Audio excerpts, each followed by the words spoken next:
Joining us now in a CNBC exclusive is Qualcomm CEO, Steve Mollenkopf. And as well, we're joined by John Ford, of course, who covers the company closely. Steve, good to have you back. Nice to see you.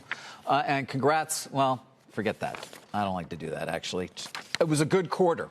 It was a good quarter. It was a strong quarter, and guidance is also quite strong. When you look at and try to model out, and you're talking about, what, 500 million units, reaching 500 million units, 150% year-over-year increase in smartphones in calendar 2021. What gives you the confidence in that forecast? Well, it's that's just the 5G portion as well. So 5G handsets grow by 150% year-over-year.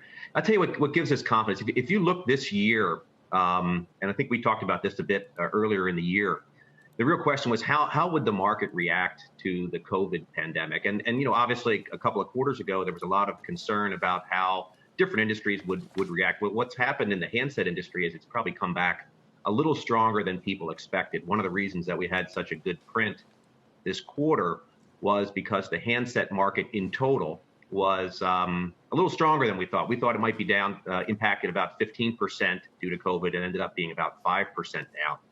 We've used that as an assumption moving forward.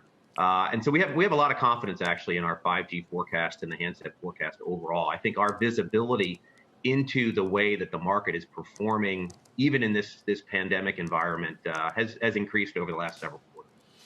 Steve, there was a great deal of attention, of course, when Apple launched its 5G phone a few weeks ago.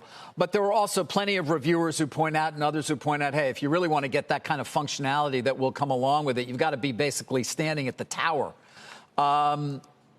It's going to be a while until all those things that seem to be promised in terms of getting that 5G phone in your hand are actually going to be delivered. Does that in some way put the brakes on sort of a wider scale adoption? No, not at all. In fact, if you look at a couple of things that I think are notable, one is the 4G rollout versus the 5G rollout. The 5G rollout is actually faster. If you just look at number of networks launching in the first year and a half, 2 years of the launch, if you look at the degree to which the new technology is existing in the portfolios of handset manufacturers and how deep they go in terms of the price tiers.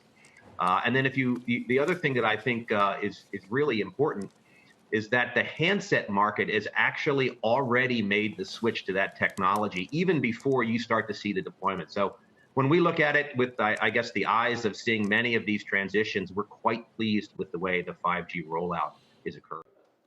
Shepard Smith here. Thanks for watching CNBC on YouTube.